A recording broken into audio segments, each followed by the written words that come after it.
It's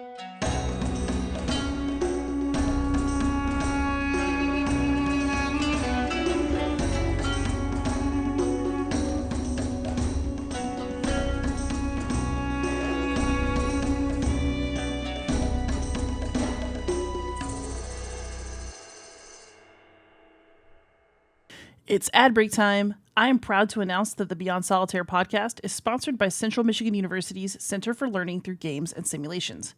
Right now, they have a crowdfunding campaign on BackerKit for not one, but two different games: Making History by Nick Proctor and Witch Hunt 1649 by Martha McGill. Making History uses scattered information about a breakup to teach historical lessons as players try to piece together what really happened, while Witch Hunt gives insight into the social and economic forces behind witch hunts in Scotland. Both are fascinating, and you should check them out before the campaign ends on August 7th. But for now, let's get on with the show. Hey, gamers, this is Liz David from Beyond Solitaire. And this week on the pod, I have a very special guest. This is Matteo Menapace. He is a game designer. You might know him as one of the designers of Daybreak. How are you doing today, Matteo? I'm doing very well. Thank you for having me on the podcast. Yeah, I'm super happy to have you on. I like to talk to people who love solo and cooperative games, and you strike me as the type. So, so actually, I want to kind of, before we get up to Daybreak and what you're doing now, one of the most interesting things to me about your background is that you were like a resident artist making games. Is that something that you always intended to do? Or I think I remember reading somewhere that your background was in graphic arts. Yeah. I studied communication design, which is another word for graphic design at university, and then went into interactive media, worked in game design, educational game design studio for a few years. Then I transitioned into education. So I started teaching at university level, and I was teaching a mixture of user interface, user experience, web design, creative coding, and then also a bit of game design. And in 2018, I had the opportunity to go for this residency at the big museum in London called the Victoria and Albert, or V&A. And at the time, they had a big exhibition on video games. So how games are made, whether it's a one person doing the stereotypical indie from the bedroom, all the way up to big studios, thousands of people, big budgets. So looking at the behind the scenes of how games are made, what kind of games exist, bit of the history of games, as well as the culture, how they relate to other forms of culture design. And generally, the museum, when they have a big exhibition, they also have a residency attached to it, which is run by the learning department. So I put forward a proposal to be a resident where I would take people from being players or consumers of games into their first game making experience. And I propose to do that through making board games, because as you can probably guess from your own experience, making board games is much easier and also more collaborative than making video games. And also in my teaching experience, I had seen lots of talented students getting stuck with computer bugs and trying to make a video game and not being able to do it, not because they couldn't, but because they had technical issues. So it's kind of get the computers out of the way and to get people expressing themselves through the medium of board game design. So that was the chance to both do this artist residency at the big museum in London, as well as an opportunity to then leave the world of academia. This was just before the COVID pandemic, so I never went back to academia after that. So I think your point that board games are easier to make. Yeah, I mean, in terms of physical materials, absolutely. So did you decide to do board games specifically just for that reason, or were you already like somebody who loved board games and you wanted to explore that part of your own work as well? Yeah, both. I've been playing board games for a long time, since I can remember. And but it was specifically when I was teaching creative computing, so we're talking about 2015, 2016, that I came across this method called unplugged computing. So the idea is that in order to teach people the thinking that then helps you structure, write code for computers, you shouldn't start with computer language, but you could start with a language that people are more familiar with, such as English, if you're an English native speaker, or whatever other language. And one way to practice those skills is to use board games. So I came across a paper that was using Pandemic. So researchers did a test where they got two groups of people, one group of people that played a lot of Pandemic, another group of people that didn't play Pandemic, and then they test them against a standard computing test. And the people that played Pandemic were consistently scoring better than the people that didn't play Pandemic. So then the question was like, why is that? Why did it happen? And the hypothesis was that when you play a board game, you have to interpret rules that are structured in a similar way to how code is structured. So variables, your setups, functions, which are your turn, loop, and so on and so on. So reading code that is written for humans, which is the rule book, and then interpreting, executing that code in your head, and also making sure that no one else is playing that is misinterpreting those instructions. So that gives you a way to practice the same skills that you would then need to write code.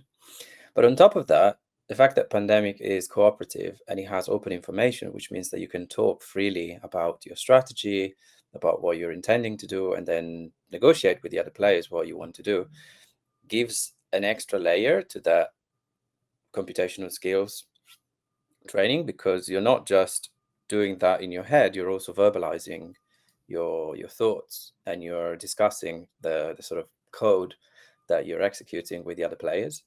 So that was the hypothesis that the researchers were testing out with this paper, and I thought that was really fascinating. I love Pandemic, so I thought, why not play that with my students and see what happens. And I had similar results, that I saw that students enjoyed playing Pandemic, and also they got better at writing code, or at least structuring code. And I should say code in English first. Then when it came to translating it to a computer language, that was a different challenge, but they certainly understood better what they were trying to do, and they had a better grasp of how to structure their programs after playing Pandemic. So that was the spark, I should say. And then I thought, well, I could also design these things, because I design interfaces. I've been designing and developing video games before, so maybe I could try and design my own games.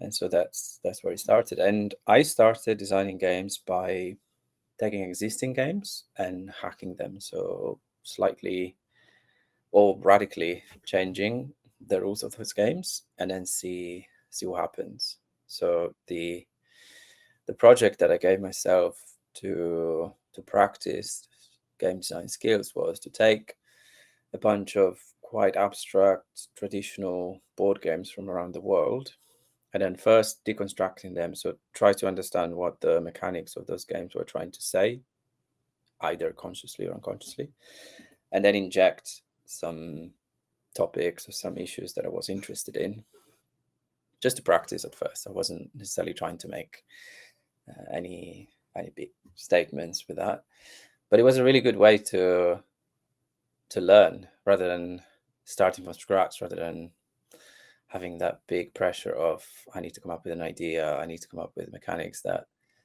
express that idea. It's easier for me, and I think also for quite a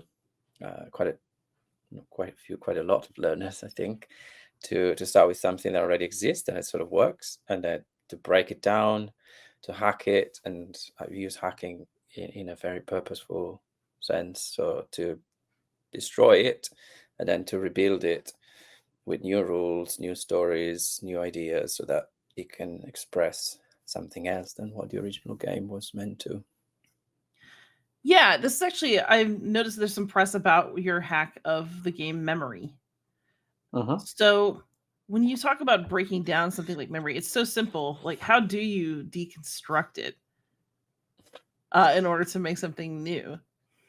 Yeah, you're right. It's a very, very simple game because it's meant to be an educational game for children to learn spatial memory, to practice spatial memory, and to learn how to recognize shapes or colors or whatever, and to pair them.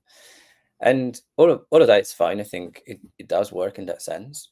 But the fact that it's set up as a competitive game was for me a little bit, should I say, problematic in that it does foster certain behaviors like hoarding, for instance, the fact that you win by hoarding cards, and also you generally win by exploiting other people's mistakes. So someone might try to unlock a pair, they didn't get it, so you know that it's not that tile, is the next one perhaps, and you're not encouraged to share or to work together to solve that problem. So I had in mind that I would want to do something, that I would want to do a cooperative hack of memory, sorry. In particular, because as I was looking through the museum, the V&A museum, so this is when I was doing that residence that I mentioned earlier. I was looking at the collection of games that they have in the museum, and most of the games that they have are children's games. And I think that also speaks to the general sense that games are something childish, something that is frivolous, and that serious adults shouldn't do. So the V&A has this big collection of objects that span across different art forms, from dance to music to painting, furniture. But when it comes to games, they mostly have children's games, and so they're on a separate branch of the V&A called the Museum of Childhood. So that was also in the back of my mind, to try to push this idea that games are something just for kids. And then at that time, my grandma died, and she was struggling with dementia in the last few years. So that was also the grief of losing her, and also the experience of seeing her memory, her ability to share stories or to connect back to things that happened in the past, deteriorate over the last few years. So I try to put together these various ideas, this cooperative hack of memory with the process of trying to revive some, or keeping some memories alive, or sharing memories. And so I landed on this idea that was, I call fading memories. In this, it's you have, like in memory, a deck of cards that have pairs, and you shuffle them, you distribute them on the table, and then on your turn you flip two, and those two cards will have two words written on them, and you use those two words as a prompt to share a memory that connects those two words. So words that could be a verb like play, and a noun like grandpa. And so you would then use the word grandpa and play to share a memory that has something to do with playing, whether that's playing an instrument, playing a game, or playing as a theater activity. And grandpa, which could be your grandpa, someone's grandpa, and so on. And then after you share the story with the other players, you use another deck of cards that are semi-transparent to fade those memories. So you don't flip them back like in the original memory, but you keep them up, and you put those semi-transparent cards on top, which start to create this sense of the memory cards fading, quite literally, in that you see them less vibrant, and you can't quite read the text on them. And then in order to, so the goal of the game is still to pair all the cards, but you do it cooperatively. So you win when you have unlocked as a group all the cards, and you unlock all the pairs by retelling the stories that have been shared, and you're encouraged to retell someone else's story rather than your own. So it's a game that essentially encourages people to listen actively to what other people are sharing. And if you're the one sharing, it's also an opportunity to bring up a memory that you might otherwise not share with a group of friends or with sometimes strangers. That's really cool. I would definitely play that, actually, now I've thought Send about a this. copy. So I want to pick out a couple things that you've like said so far that I think are interesting. One is, it is true that a lot of people sort of perceive games as for children and as inherently frivolous. You deliberately brand yourself as somebody who makes and engages with serious games. So when you say serious games, I feel like this is a term that's floating around. What do you mean by them, and like what kind of counts as a serious game to you? Yeah. And serious games is a conventional term that is used to talk about games that are not played for entertainment, but are played for training or for simulation in contexts like education or government or policymaking and so on. And I'm not a fan of that term because I don't think that series as such adds much to the word games. And it's interesting because there is no such thing as serious theater or serious photography or serious whatever. Other art forms don't seem to need this extra justification that using games in a context that is not the intended one or the traditional one is something that we need to justify or apologize for. But it's the way that most people relate to it, or most people use this word for when games are used outside of purely entertainment purposes. And so over the last few years, I had a chance to work with primarily policymakers here in the UK, using games to simulate what the near future could be. And games are very good at that. And then also to use games to create a structure, a playful structure around conversations. So when it comes to policymaking, for instance, how do we update or regulate a new policy space? And traditionally, that would be done by bringing people together, having a workshop, getting them to talk to each other. And inevitably, you have situations where people who are more confident or louder tend to monopolize the space. So a game also allows you to create rules that are shared between all the participants to give everyone a fair share of time to express their opinions. And then you can also have rules around how do we know what is the best or the most popular options for this policy. So ways to vote that can be used also outside of entertainment. So these are two ways in which I think of serious games. There's simulation, and then there's structured conversations or structured workshops.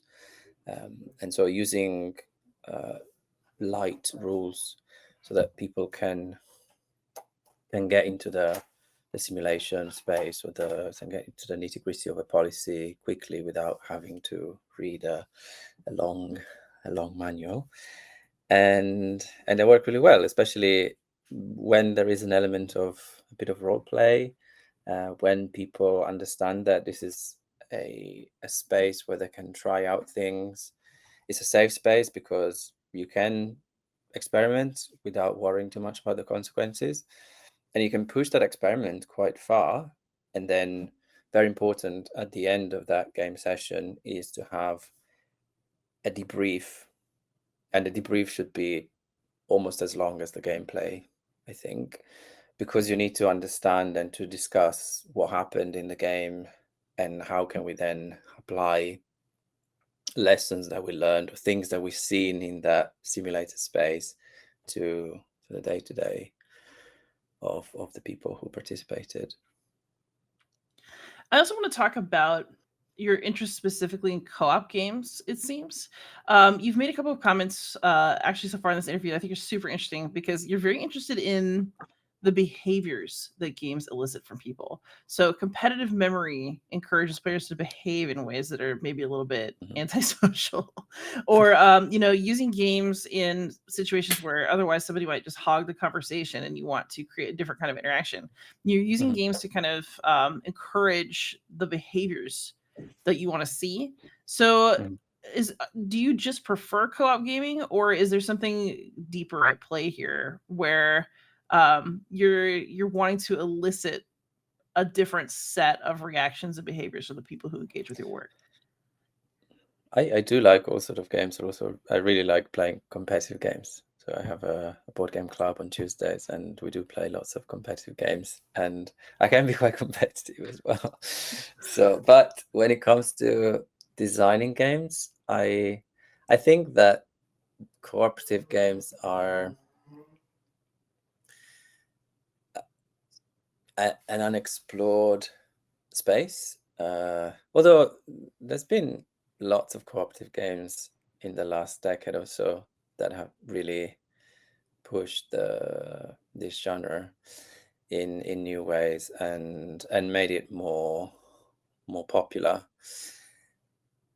And as you say, my interest in cooperative games is from the perspective of designing or encouraging behaviors through designed rules. So when you create a cooperative game, the fact that you are, as a team, as a group, or as a single player, you are tackling a problem that is encoded in the game itself. I think there's a couple of things. The first is that you're modeling the problem as a systemic problem, as opposed to saying, "Oh, that one player is the enemy, and we need to defeat them." And so it encourages people to see issues, which could be any sort of issues, but in particular, if you're modeling things that happen also in the real world, to see that as a systemic issue, and then it also puts people in a position where they have to work together. And I think the best cooperative games are those where you're not necessarily working in unison, or you're not like doing everyone doing the same thing, because that would be slightly boring. But if everyone can find their place, their role within that team, and then contribute and having some kind of specialty, then I think that a a cooperative game can really shine. So it's that bringing people together so that they have to work together on a shared problem, and then seeing that problem as something systemic rather than something that is individualized to a single player. And then it's from a kind of ideological perspective, you're also going against this idea of a zero-sum game where in order to win, someone else has to lose. In a cooperative game, you're putting a focus on the fact that sometimes we all win and we don't have to, or we all lose, and that also fosters a sense of solidarity with other players. Sometimes a cooperative game is more memorable if you all lose rather than if you all win, because you're part of that shared struggle.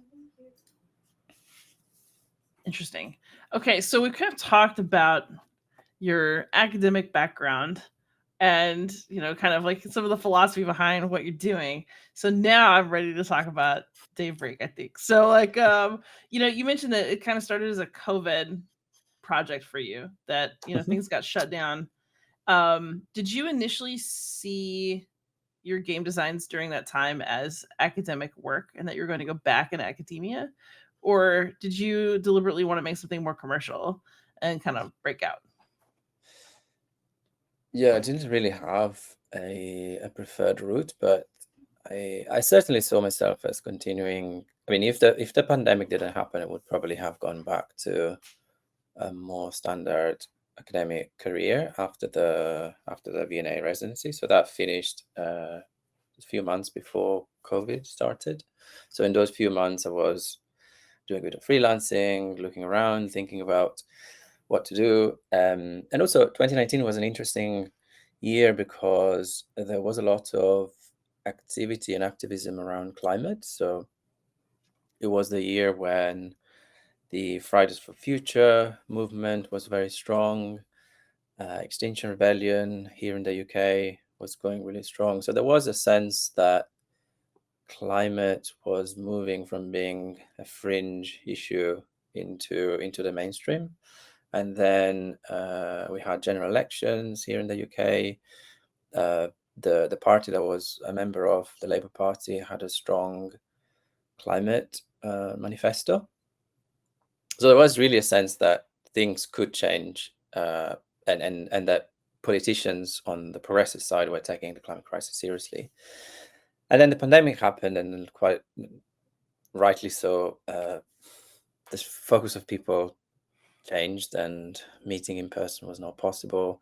So a lot of that activism faded, but at the same time, I was lucky enough to not have to look for an alternative immediately, and my immediate family were all fine. So that opened up a bit of space to consider what to do, and a lot of time actually. And the chance was that I wrote an article I wrote a blog post about Pandemic, the game, and what can we learn from pandemic apply to COVID, lessons around cooperation, coordination, global solidarity, and so on.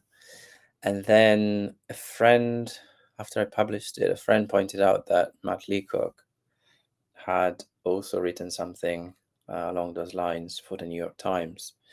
So I decided to reach out to Matt. I didn't know him then, and to share the blog post, and that started a conversation. And that conversation quickly turned from pandemic to another common interest, which was the climate crisis. So Matt at that time also had been thinking about the climate crisis as a potential, I mean, as a general big source of anxiety that just something that exists in the world, but also as a potential subject for a cooperative game. And so we decided to have a conversation and see whether there would be the opportunity to work on this climate game together. And that conversation turned into a weekly meeting, and soon enough we had ideas that we started prototyping and testing in our own physical bubbles, and then also online. And 3 years down the line, we published Daybreak. So yeah, as you say, it started a bit as a lockdown project, and it turned into something commercial, but at the same time also a game that is trying to get people thinking, and that tries to make that connection between what the game models and the real world, and what is possible, especially. So, just to ask for, I'm always curious about this because I do lots of co-designing and I really love it as a process. How did you and Matt kind of determine what that relationship was going to look like? And basically, how did you do it? How'd you work together? I feel like all my co-design relationships are different. Yeah, so we worked completely remotely because Matt is based in the Bay Area in California. I'm based in London, so we have 9 hours time difference, which means that we would meet once a week on a Tuesday, 5 p.m. for me, 9 a.m. for him. So he would be having his coffee, I'll be having my tea, and then we would spend an hour or two chatting and updating each other on the kind of ideas and experiments that we've been doing. And we had a shared document where we would document everything that was related to this project. We initially called it Climate Crisis because that was the problem that you're tackling. Then Daybreak came later. So yeah, we had this shared document where everything that was related to the project would go in, and so we would write notes independently, and then on the weekly meeting we would update each other on what's been happening. And then we had a shared folder where we'd put the source files of prototypes and photos or videos from playtests. So it was a shared space to have all of the files and the thinking behind the game, and then independently we would diverge throughout the week and then come back each week to make decisions around how to proceed. And it works really well, I have to say. I've been trying to use the same method for both client projects and my own projects instead. So to have this design journal that where everything that is related to that project goes is something that Matt introduced me to, and I'm really grateful that. I mean, it just makes sense, but it wasn't something that I was doing before. So to have this very, very long document, I think we got to 500 pages by the end of the Daybreak design process, and we had to split it up over several documents because it was just too slow to load otherwise. But when I say literally everything goes in there, that's quite true. And then the other thing that I feel was a very important part and key to the way that the collaboration evolved was to have some shared design principles. So before we started prototyping or putting down ideas, we kind of shared some of our general thinking around the climate crisis and how we might want to frame it, because it's such a huge problem that could be thousands of different perspectives at which you could look at it and frame a game around. So to have ideas around, so to have some design principles that we can then refer back to when we were doing our own independent experiments was very, very useful. And those design principles, we also documented them in the blog blog.daybreakgame.org. But just to summarize them quickly, the first thing that we agreed on was that we wanted a game that has a global systemic frame. So not something where you play as an individual, but rather something where you play as a country or as a government, as a big decision maker. Because as the name suggests, global warming is a global problem, and therefore it requires solutions at that scale. Also because the idea of a personal carbon footprint is being peddled by the oil industry. So the term carbon footprint was popularized by a company called BP, British Petroleum, so that people would worry about their own tiny fraction of emissions and get distracted from the 70% of emissions that the oil industry is facilitating. And then we wanted a game that is realistic, in that is based on real data, so real emission data, current emission data, as well as realistic solutions. So solutions that are not science fiction, but things that could be done tomorrow if we had the political will to do it. And at the same time, a game that has a bit of a utopian direction. And that's where the cooperative element comes in, because we know that countries, governments are not cooperating, even though they should, or they're meant to. So they meet every year to discuss what to do with the climate, but real cooperation is not really happening. So to create a game that has this realism in the cards that you can play, in the policies that you can roll out, and also in the way that the world, that the climate is modeled, but at the same time shows you what is possible, because it creates this cooperative frame, and so it puts people in a position to work together whilst also having their own individual agency. So if you play Daybreak, you'll spend most of the time working on your own political economy, if you like. So if you're representing either the US, China, Europe, or the majority world, and the large part of each round is spent doing what we call local actions. So you play cards that affect your economy and your society. And then there is that moment of reckoning where you look at the emissions that your economy is still producing. All of those emissions go into a shared space, which is the atmosphere, and then they create all sort of bad effects around the planet. They push up temperatures on the big global warming thermometer, and that triggers a set of crises, which become more intense and more frequent as temperatures grow. So your goal collectively is to stop them from growing, to reach the point where as a global community you're not putting any more emissions into the atmosphere, or rather you're emitting less than what the planet can naturally absorb, also known as net zero. And at the same time you have to build resilience into your society, into ecosystems, and into your infrastructure, because crises keep on happening and you have to make sure that you protect your communities from those crises. And so the way that it's structured means that the win and the lose conditions are cooperative. So you cannot win individually, but you could potentially spend most of the time just looking after your own political economy, your own people, and not cooperate with the other players. Like if everyone just did their own thing, it is possible to win that way.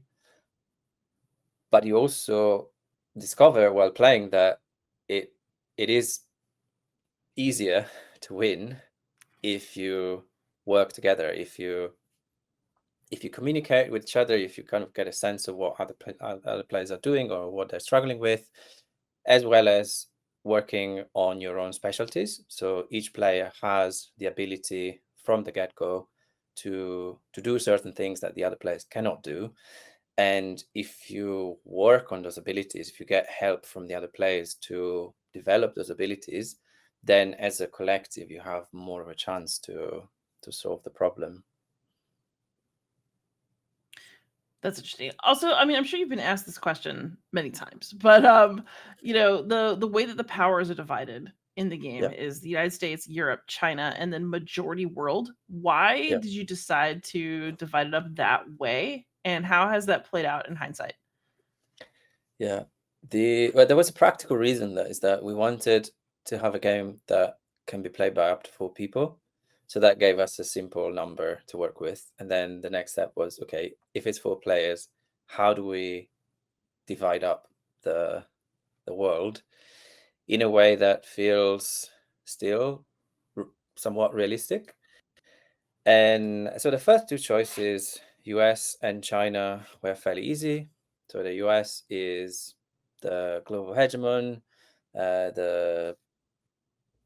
economically, politically, the strongest country in the world, also the biggest emitter historically. So the US has the largest share of historical emissions, and recently is become the biggest exporter of oil and gas. So it has lots to play for in the real world. Then there is China, which is currently the biggest year-on-year emitter of emissions, and also a growing political and economical power. Then we have Europe, and by Europe we mean essentially the European Union plus the UK, that historically have lots of responsibilities for the climate crisis, not just in terms of emissions, but the economic system that led to the climate crisis. And they're also quite a big market. They have lots of options when it comes to technological and social innovation. And then the fourth player, we worked on that quite a lot. That was the hardest one to frame. And we decided to go for the majority world. We called it the majority world after someone suggested this term. Initially, we called it the global south. So the global south meaning the countries that historically have been colonized. So South America, Africa, Asia, and those countries tend to be at the on the front lines of the climate crisis. So they are the ones that are mostly suffering the consequences of the climate crisis, both because of geographical reasons, but also because they've been underdeveloped by colonialism. And secondly, because they tend to work together when it comes to the climate negotiations. So there is a group of countries called the G77. So 77 countries that tend to work together at the COP meetings, at the climate negotiations meetings. So it was a way to bring those countries together and to show that they have a shared past in terms of their historical trajectories, and also when it comes to climate, they tend to work together.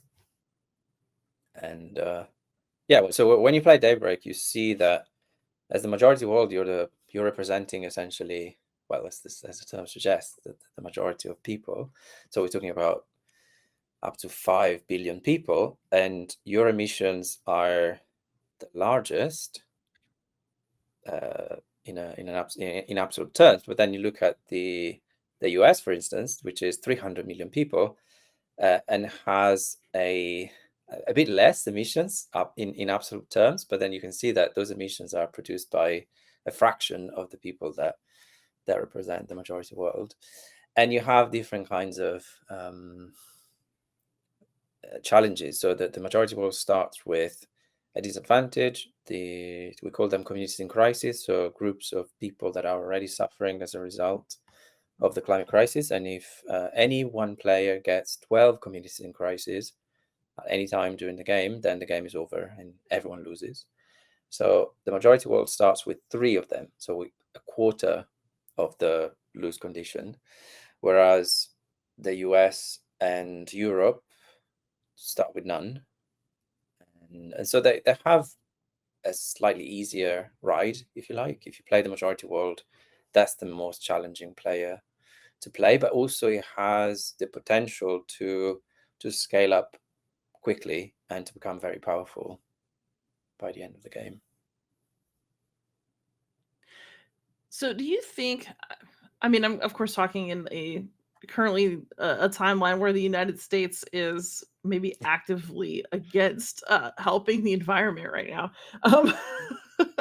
Um, but do you feel like Daybreak made some of the impact that you were hoping it would in terms of getting people to think about climate change? And I mean, what role do you think that games about this topic, I know you're making another one right now, play in impacting our social ideas about that? Yeah. So Daybreak has been played, we estimate, by about 1 million people so far, both online and offline. So there are 1 million people that had a chance to bring this topic to the table. And one of the things that we wanted to do was to create this opportunity for people to engage actively with solving the climate crisis in a way that would be quite hard to do otherwise. So imagine, even if you're a climate activist, or if you're professionally working in that space, to sit down with people who may or may not be in that space, and for up to 2 hours to engage with quite in-depth problem solving around how do we solve this problem, how do we protect people, how do we decarbonize the economy, how do we help each other out, is something that is quite difficult to do outside of certain professional circles. So that's one thing. And the other is that it can help people get a better understanding of how not necessarily the climate. So when you play, you get an understanding of what happens with emissions and the various side effects that they have around the planet. But the main thing that you do is you get familiar with lots of different solutions, and some of those solutions might be more obviously related to climate or to energy. So building green infrastructure, solar panels, or solar parks and wind farms and so on, whilst decarbonizing the rest of the economy. But then there are also the whole aspect of resilience, which people tend to not think is a climate policy, or is part of the same problem space. So, for instance, free healthcare or affordable healthcare is something which you see can have a role to play in an increasingly destabilized climate. So when you have a heat wave, or when you have one of the so-called natural disasters, if you have invested in a healthcare system that is more resilient, that can respond to those kind of crises, then people suffer less. Or if you have invested in agricultural techniques or agricultural methods that are more climate resilient, that means that you're going to suffer less from droughts or from other effects of the climate crisis that could lead to famine, or that could lead to price inflation. I mean, all of the stuff that we're seeing happening in the real world.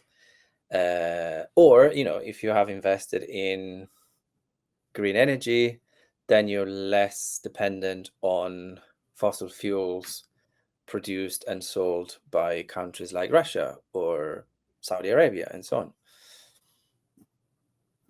So that's one of the things that people can learn in an active way when playing Daybreak.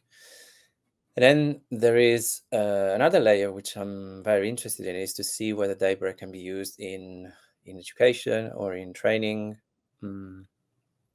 context, where it can be used as a simulation or as a strategy kind of tool.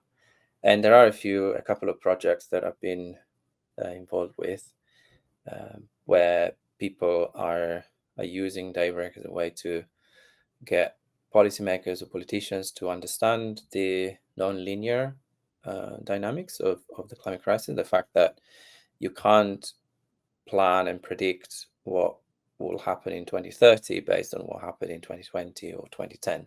It's not happening that way. And so to get a sense of those non-linear effects, and also to then get people strategizing about what to do to solve the problem, and also to understand that there isn't one single solutions that will just sort it, but there are many different combinations of solutions that could happen, and some of them are also kind of outside of our control, which is what happens in Daybreak as well. Interesting. So, speaking of things that are partially in and partially out of our control, so you care about a lot of issues, not just climate change. And as your shirt reminds us, you're about a year out from last year's Spiel des Jahres. So, Yeah. I mean, there have been a lot of little news blurbs and stuff about it, a lot of tweets. But in your own words, what happened at Spiel last year? And then a year later, how are you feeling about it? Yeah, it's exactly 1 year today, so 21st of July 2024. So Daybreak was nominated for the Kennerspiel des Jahres in Berlin. And so we went to Berlin. It was me, Matt, and the CMYK team, the publisher, the American publisher, as well as the German publisher. And I decided to bring on stage a message of solidarity to the Palestinian people. And that message, that symbol, was a watermelon. Watermelon is something that Palestinians have been using since at least 1967, when Israel occupied the whole of historic Palestine and banned the use of the Palestinian flag. So in a similar way, I thought, if I were to go on stage with a Palestinian flag, or with any kind of text that said Free Palestine or anything that related to that, I would have probably been stopped. before even going to stage, because we're talking about Germany, which is one of the countries that has the biggest kind of censorship when it comes to this topic.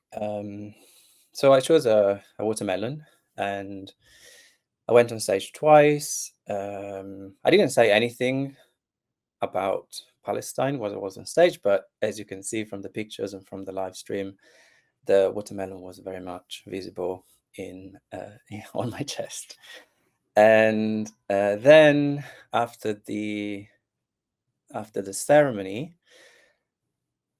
as a result, I suspect of people complaining online, I was approached by the chairman of the Spiel des Jahres, and I was asked to remove this symbol because, in his own words, we don't allow political statements. So that political statement was not allowed according to the rules.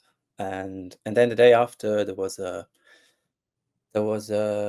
press conference. At that time, I had already left. I was already back in the UK. So this at the press conference, the chairman read out a statement saying that the going symbol that was on my T-shirt was anti-Semitic, and he actually said that symbol must be seen as anti-Semitic by Jewish people, and it's unclear whether any Jewish people were consulted or whether the SDJ, the Spiel des Jahres, decided to speak on behalf of Jewish people. But nevertheless, so I was accused of being of having an anti-Semitic symbol, and then the day after, so Tuesday, they issued a statement on their website repeating all of this stuff, plus saying that I wouldn't be welcome to any more of the events by the organization. And I didn't have any direct communication with them, so they didn't reach out to me or to the publisher. So it's all been done through statements on the website and at the press conference. So and I take it a year later that remains the case. Like, nobody's ever said anything directly to you? Yes. Yeah, nobody said anything directly, but I was sent a magazine Spielbox, which some of the members of the award jury contribute to.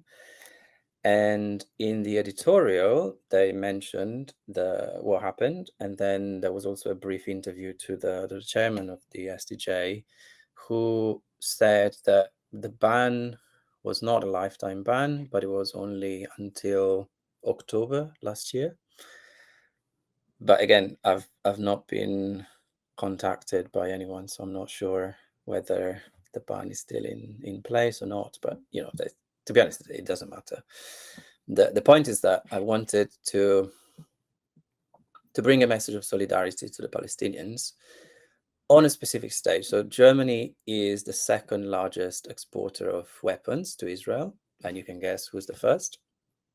And also is one of the main sponsors of Israel. So doing that in Germany was quite significant for me.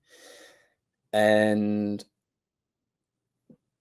yeah, I felt that in the current climate, in the context of a genocide, I had the privilege to do, and I decided to take the opportunity. For the record, I agree that what's happening in Palestine is genocide, and that we should globally have a problem with it.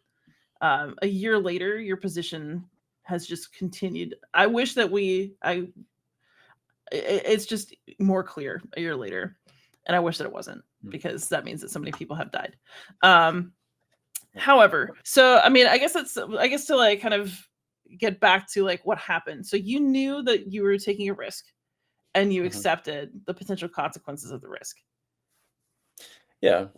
I think, I mean, to be honest, the consequences were not anything that I would say is serious, in the sense that, apart from receiving a few emails from random people and some comments on my blog after I responded to the statement by the Spiel des Jahres organization, I don't feel like I've had any personal consequences.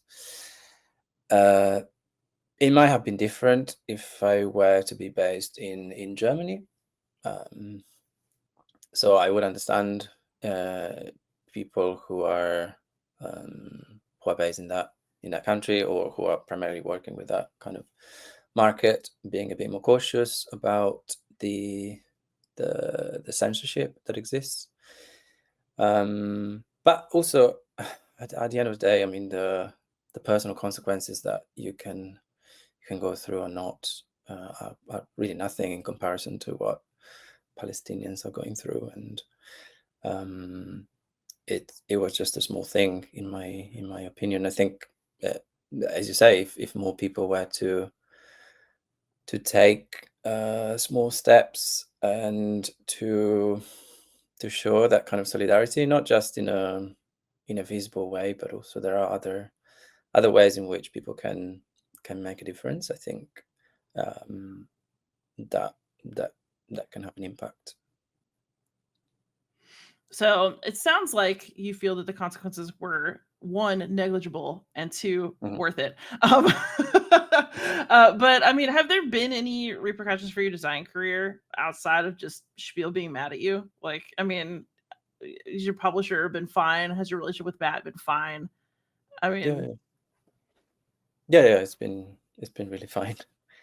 So, like I said, I don't feel like I suffered any real consequences for this, apart from, yeah, good. being uninvited to political events that I can live with.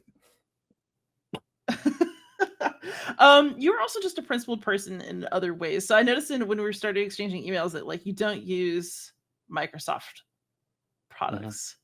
Yeah. So I guess my question is just like how far does your do you think your principles extend right now? And how does that play into your life and your work as a game designer? Yeah, I think it's a constant. Yeah, it's something that I renegotiate pretty much day by day. So the principle is what are actions that we can take that have an impact, and where can we make an impact, or where do we have influence? So, for instance, going back to the Spiel des Jahres, I was given a pretty much global stage when it comes to at least the board game community. Now, of course, board games are pretty much niche in in in relation to video games or to other forms of culture, but still, the Spiel des Jahres is potentially one of the biggest events in the board game world calendar. Um, yeah, and so that was quite a unique opportunity. So I thought about how could I use that opportunity to um, yeah, to send a message. And in my day to day, I'm also thinking along those terms. So the key question is like, what is useful to Palestinians? And feeling guilty or feeling defeated is not useful. Although I do feel very all sorts of feelings, like when seeing what's happening. But when it comes to deciding what to do, the question is really about where do you have leverage.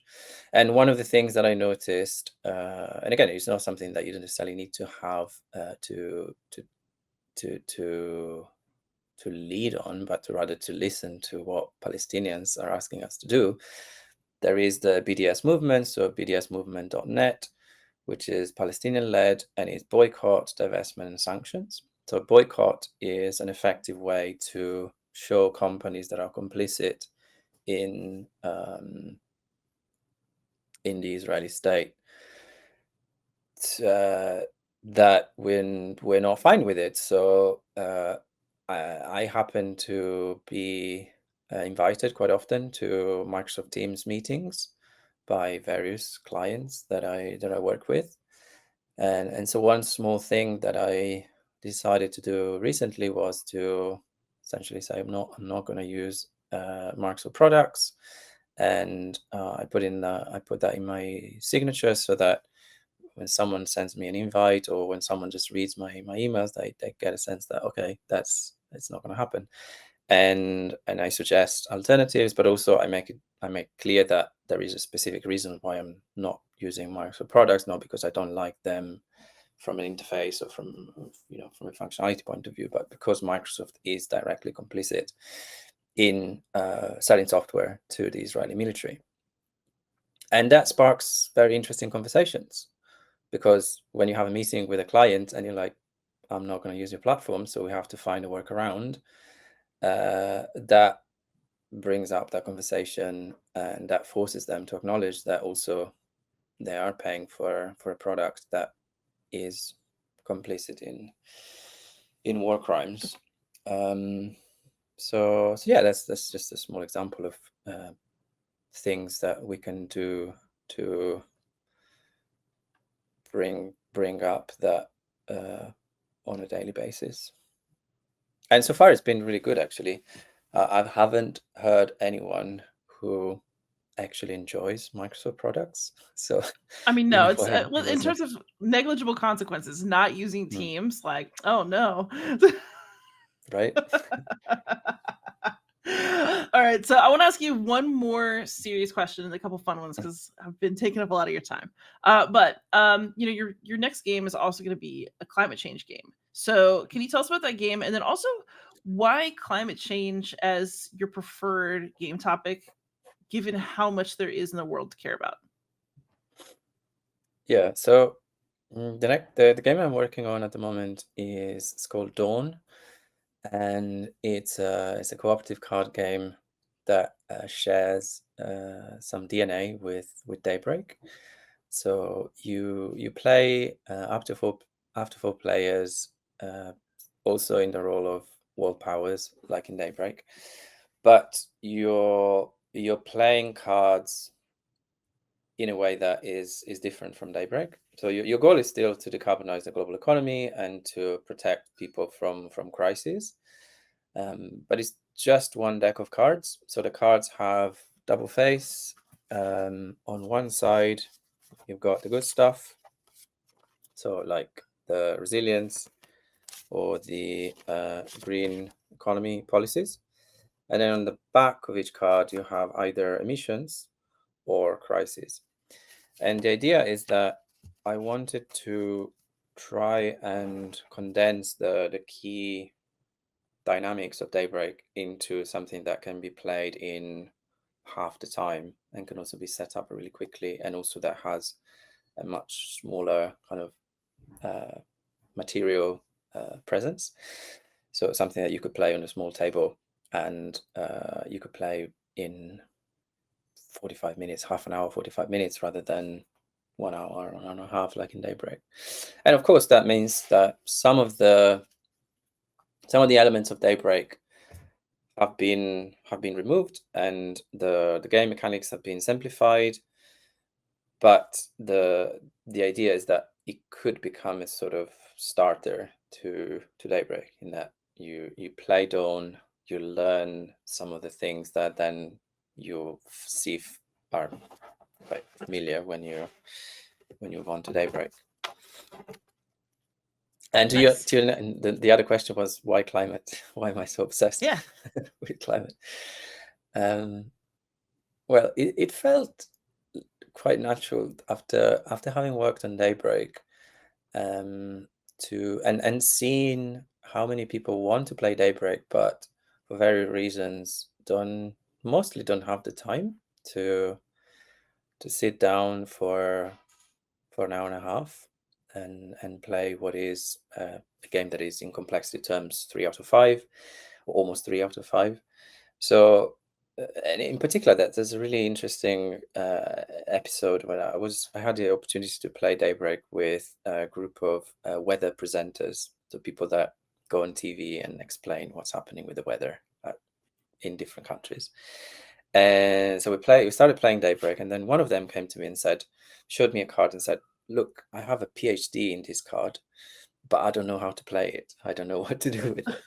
So there's something about the way that Daybreak can unlock a lot of really interesting strategic play through the way that cards combine and the engine building, but at the same time is something which the average person is not familiar with. The fact that you've got a cooperative engine builder without turns is something that puts off a few people.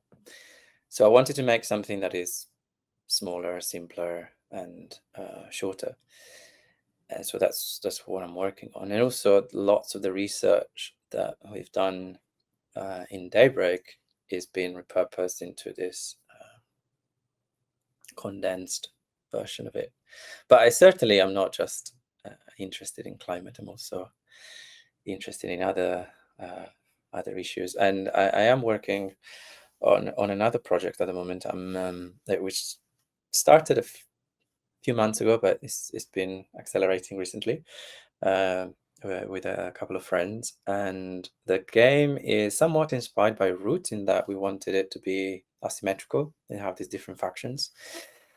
But the factions are going to be there's going to be a capitalist player, a socialist player, a fascist player, and an environmentalist player, and they're all vying for power over a state.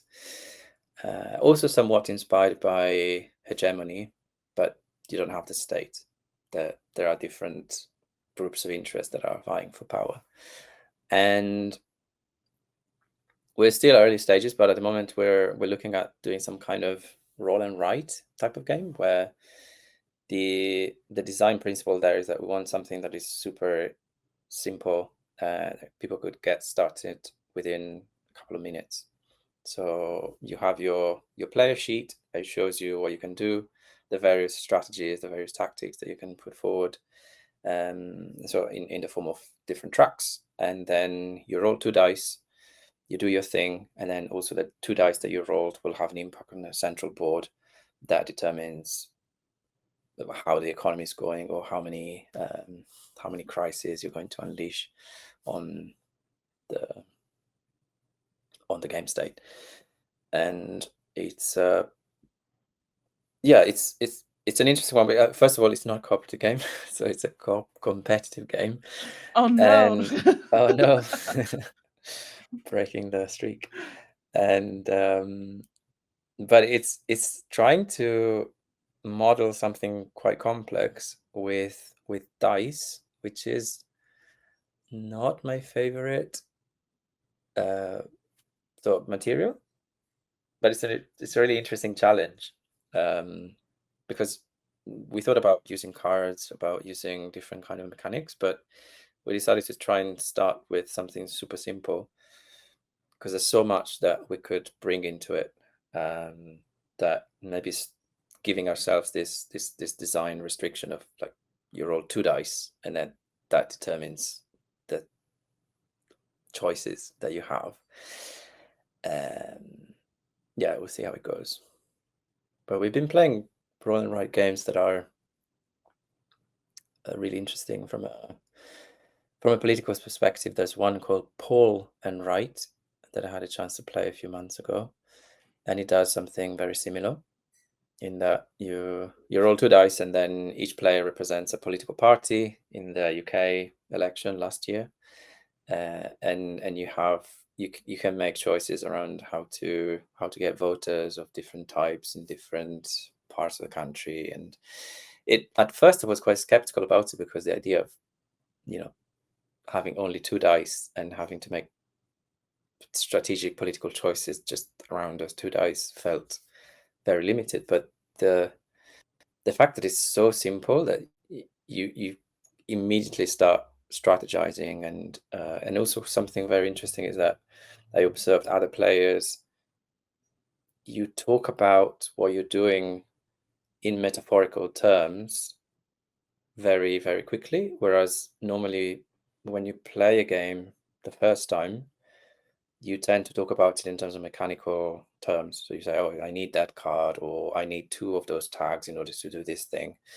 and which is fine. You need to internalize how the game works mechanically. But I think when a game starts to have a transformative effect on players is when they start to translate and they start to think of and express what they're doing in metaphorical terms. So what is the game actually representing rather than the physical things that you're doing? And with that system of rolling 2 dice and then assigning those dice to different parts of your strategy sheet, I noticed that people do that very, very quickly. So it is something that I wanted to explore and that I'm currently exploring. Well, I'm looking forward to all of that, actually. But for now, you're making games, but you're also a gamer. What have you been playing recently that you have enjoyed? I really enjoyed the Lord of the Rings trick decking game. So I've been playing that with various people, both people that have familiarity with the Lord of the Rings, so they enjoy how the story has been modeled within this traditional card game mechanism, as well as people that have no clue about the Lord of the Rings, like my parents. Somehow they didn't read the books, they didn't see the films. So for them, it was just like, okay, fine. We're just playing Briscola, which is a traditional card game from northern Italy, where I'm from. We play Briscola, but we play cooperatively, so we have to do these missions together. And yeah, it was really fun because they could immediately relate to the mechanisms and apply them to this idea that we need to band together in order to solve some problems. So that's been on heavy rotation recently, and also on the same streak, I've been playing the Lord of the Rings game by Matt Leacock, which has been recently published, and I had the opportunity to play various prototypes before, and then to see it and to play it in its published form has been a real pleasure. That's awesome. And then if people want to follow you and your work, where can you be found online? So I have a blog on Medium, so medium.com/Matteo, Baddeo. And then at the moment, I'm quite active on LinkedIn, so you can search for my name, and a little bit on Instagram, but that I'm not gonna dip in and out of that. And I still have a Twitter account, but I'm not really using it anymore. Yeah, I'm in the same boat on that. All right. So, however, for those of you out there, I am chronically online and can be found pretty much everywhere at Beyond Solitaire. Matteo, thank you so much for coming on the show. This has been a delightful conversation. It's been a real joy to meet you and get to chat. Thank you. It's been indeed a joy to speak to you. All right, everybody out there, please like, subscribe, comment, ask questions, and most of all, happy gaming.